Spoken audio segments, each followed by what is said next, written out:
Cody Campbell, Texas Tech University System, letter winner at Tech, also the Matador Club, the founding director and board member, among so much more. Incredible businessman, joins us on 365 Sports, Craig and Paul, and I'm David Smoak. Cody, thanks for your time. We do appreciate it.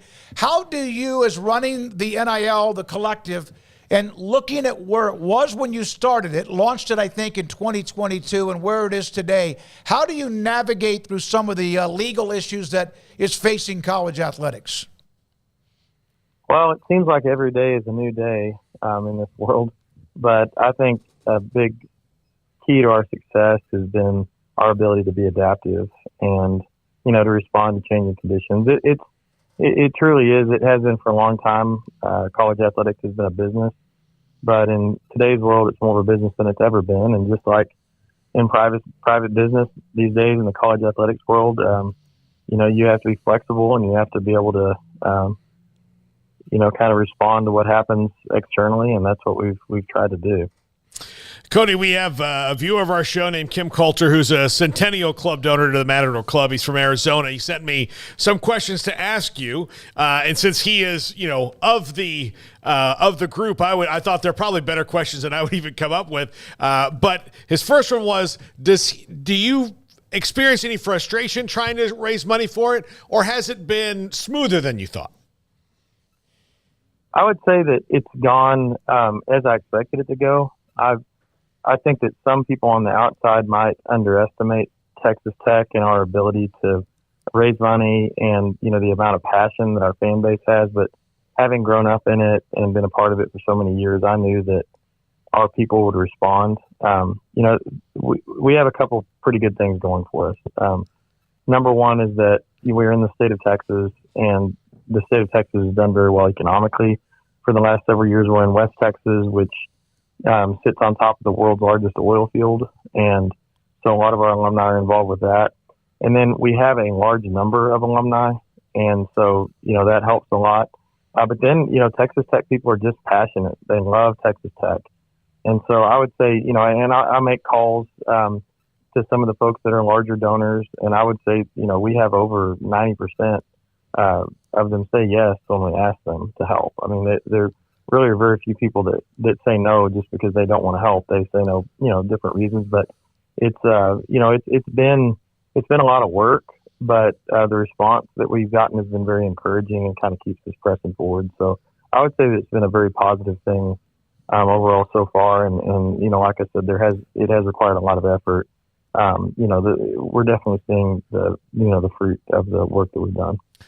Cody, when you're launching something, when it comes to collectives and everybody kind of doing this all at once and trying to figure out the lays of the land and just what direction to go and all those types of things, what was the biggest couple of pieces to just getting the ball rolling? Do you feel like, when talking about organizing and getting people rallied together and putting something together like a collective to help out the university? I think the biggest thing was setting up a platform that's a good one. Like I said, this is a business. This is not, this is no longer amateur athletics. It is a business. And so we've approached it that way. So we set it up and we run it just like we do all of our other businesses. So once the platform is there and it's in place, that makes it a whole lot easier. So I think for us, that's been the key. Secondly, I think, having a strategy that makes sense, not just going out and, going after shiny objects all the time, not saying, oh, well, we need to get this kid, he costs X, or we need to, throw this money around and do that. Let's have a long-term strategy and think about this thing, not just what it's going to do this week or even this season, but, where we're headed for the long run and trying to build the programs with this effort, and not just, trying to get one guy or focus on that. Also making sure that we get the right kind of people. I think that it's very important that a kid isn't making a decision or deciding to stay at the program, whatever it is, just because of money. You first want to have a kid who wants to be at Texas Tech, first and foremost. He likes the place, he likes the coaches, he likes the program. And then, the money part is just something that, is real and it's a serious consideration. And so, we want to at very least level the playing field. So if another program is offering more money or whatever the case may be, and we at least match that so that they can stay where they want to be. Cody, how often and what is the protocol? Well, for example, you guys have a 5-star wide receiver. We covered him in Micah Hudson. Obviously, Joey and his staff were on him, as were many others. He ends up coming to Tech, and we had him on the show the day that he signed and also even the day he committed. So how do you and how did the coaching staff, or is there still a fine line of communicating with them and the player, the athlete, on the NIL? Do they come to you, the athlete, or do they go to Tech? And then how does that work, at least under today's rules? Well, I mean, with Micah, there was no money involved at all. That played no part in the recruitment of Micah. And I mean, in all seriousness, he is on the, we have a base program, everybody gets $25,000 a year, and we didn't make him any promises on the front end. We didn't do anything like that. He just wanted to be at Tech. He loved the program. He felt like he was at home there. He's a really good, high character kid, which honestly is going to make him successful. He's super talented, but he has a great work ethic, and he feels like he needs to earn it. And I have a ton of respect for that. But in general, we try to further the things that the coaches want to do. They can't directly tell us to pay a kid or pay a kid a certain amount or anything like that. But generally, we know the type of kids they want to recruit. We generally know what they're looking for. And so we try to just be supportive of what they're doing. These days, I guess, since the most recent decision in Tennessee, collectives can go out and talk to recruits and, make deals with recruits before they're on campus. We still have not done that. We have waited until they're actually signed and on campus before we do any of that kind of stuff. But, even before that rule changed, a lot of programs were doing it. We want to do things the right way. And I think that we attract a certain type of character of kid, because they see we're not the ones trying to cheat.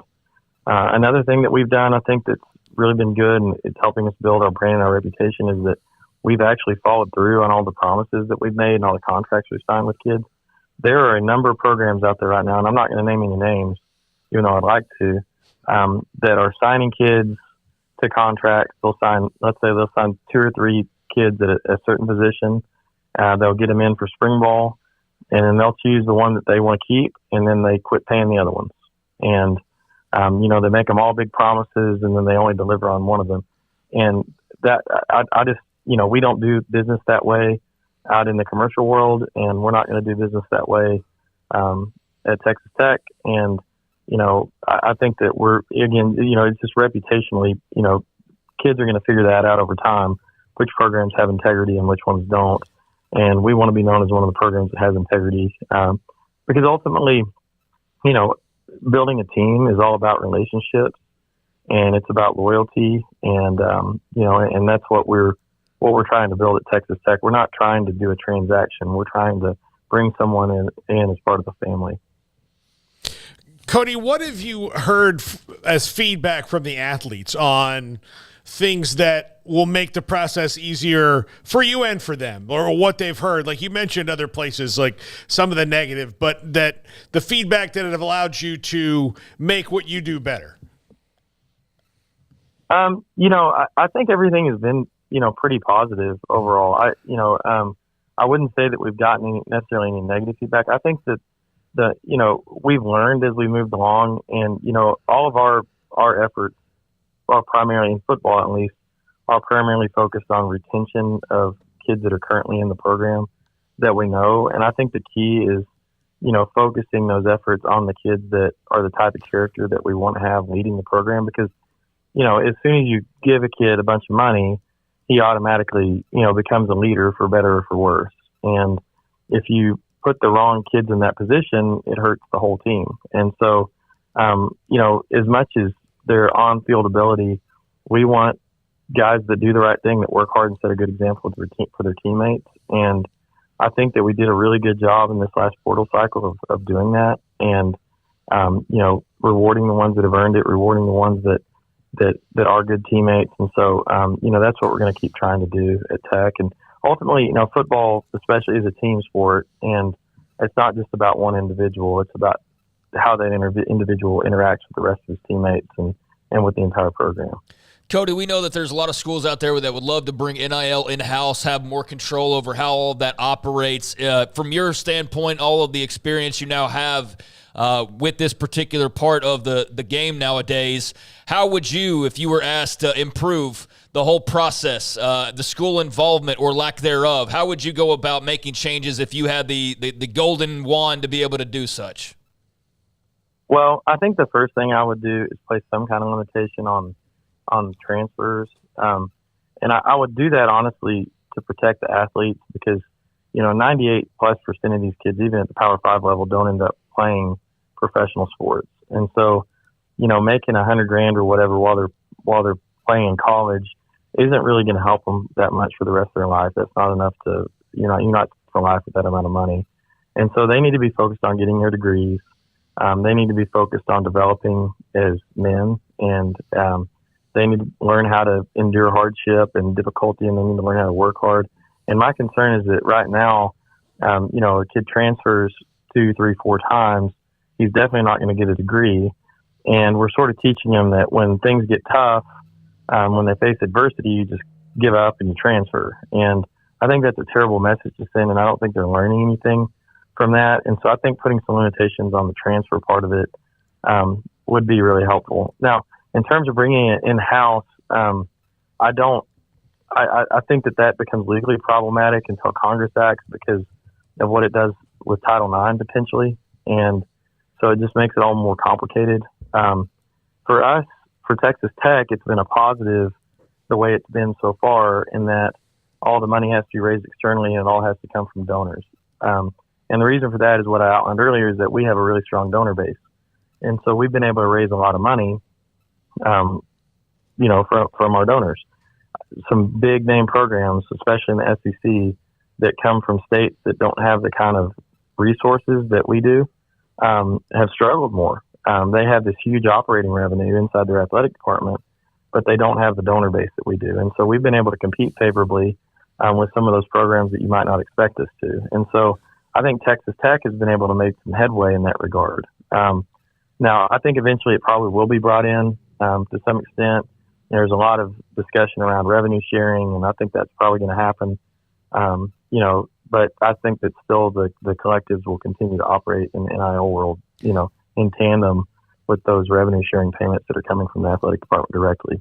Cody, we hear about the NIL now as a part of the picture, but a lot of the money, donor money, alum money, was going to facilities, stadiums. I mean, what Texas Tech is doing right now with the stadium is incredible. You've had a lot to do with that, along with all the other facilities that they have. And other schools that have NIL but also need money for facilities and renovations.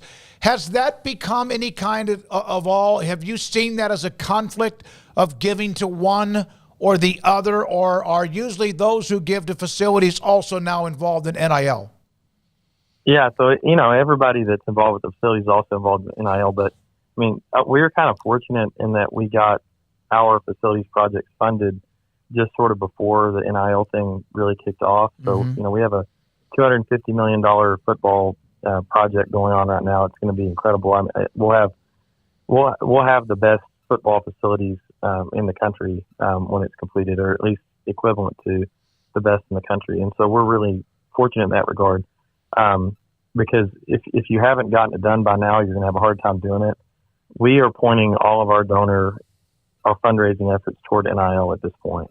And I think that most programs are having to do the same thing. It is what it is. So you're going to see a lot fewer facilities projects in the next few years unless things change, because it definitely is competing for those same dollars. For someone who's in the business that you're in and what you've done as a businessman, somebody asked in the chat room about the PUF, the state of Texas, and the oil money that's gone to A&M and it's gone to Texas. Has there been a recent change where Texas Tech and other state universities are now getting a part of that money, or is that just a different deal? So in the last legislative session, the state established a new endowment called the TUF, the Texas University Fund, and so Texas Tech gets a share of that. It's still not nearly what the PUF is, And, there's a certain element of unfairness in that, we think. And, because, the University of Texas just has an absurd amount of money. It's the largest endowment of any public university in the world, and second only to Harvard among all universities. And so, it's an embarrassment of riches that university has. And then Texas A&M has half as much as UT, and they still have a ton. And so up until this point, there has been a little bit of a unfairness, and, we're going to continue to just demonstrate at Texas Tech, what a good job we've done with the resources we've had. And, we're doing pretty well out there. Our enrollment has grown. We've been really good stewards of the resources that we have. And so the university is in very good financial position. And so, we're in a spot where, athletics are important to the university. They're important to all universities in terms of attracting students and engaging with alumni. And it's a front porch university, and we're in a position where we can compete. And so that's a great place to be in. But yeah, that puff for A&M and for Texas makes it pretty easy. And there aren't any other universities in the country, much less in the state of Texas, that have the kind of financial resources they have at the university level. Cody Campbell, the Matador Club, with us on 365 Sports. How many other NILs, or how much do NIL collectives trade information? You're competing in a way because of NIL, because of recruiting, and yet at the same time, you're trying to do perhaps what's best for everyone. How often do other NILs contact you, vice versa, to kind of just pick their brain or yours? We talk with a lot of them. We do. We, kind of, and have been in contact with a lot of them as it relates to the different legislative initiatives that are being discussed, and, just kind of sharing ideas. And a lot of them are people that we know just socially as well, and so, it's been good and interesting to talk to different people, and, in the conference and outside of the conference. And, we do learn from each other and, talk about what's going on in the market. One more thing. You have now Grant McCaslin. He was under Scott Drew, obviously had a great run at North Texas. And then Joey, you hired him back during the 21 season. How much have they helped what you're also doing right now with the same game plan, the same mission statement, and the energy they bring to the table? Yeah, those two guys are great. They're great coaches. They're great people, but they're both a great fit for Texas Tech and have tons of energy. They are, in terms of the collective, they've been extremely helpful fundraising for us.